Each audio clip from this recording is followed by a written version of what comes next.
Ladies and gentlemen, how are we doing today? This is day 21 of Living Grace Walk in Love by Bob Goff. Day 21, chapter 21 says, first of all, Merry Christmas Eve, and Merry Christmas to you all.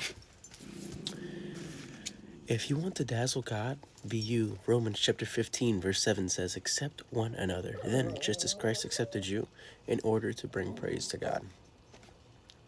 Excuse me. For many years, our family would invite a bunch of friends every summer up to our lodge in Canada. We spent weeks getting ready, and when we finally saw the boat bringing them in from several miles away, we would jump into a boat and speed out to greet them. One of the things I have loved most is that we host people from all walks of life, from many different worldviews, from every side of a debate, from places locked in war with each other, and everywhere in between. People who usually sit at different tables join my family for the week at the same table, laughing together and dreaming some dreams.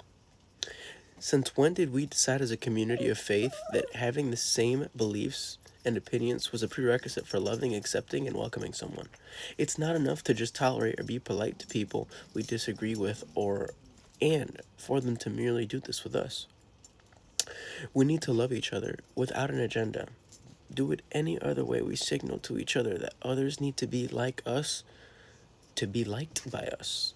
The cost of acceptance is way too high. If it costs people who God made them to be, life is so much better when we get to be authentically who we are and others get to be authentically who they are.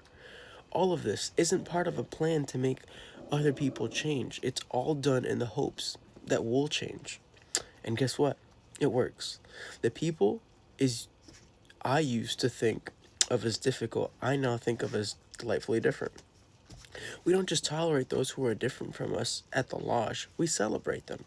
We delight in the way each person shows us a side of ourselves or Jesus we hadn't quite seen until we met them. Instead of implying to people that they need to change in order to be welcome at the table, let them know they're welcome just as they are. You don't need to be someone else to be loved by God, and no one else does either. If you want to dazzle God, go be you. The question we ask you to sit with at the end of the chapter for 3 minutes says, who's on the opposite side of the table from you in your world? And what's your first step to building a connection with them? Tear down those walls. There's no reason for you to hold anything against anybody. Show love. Live every day like it's your last. God bless. Take care.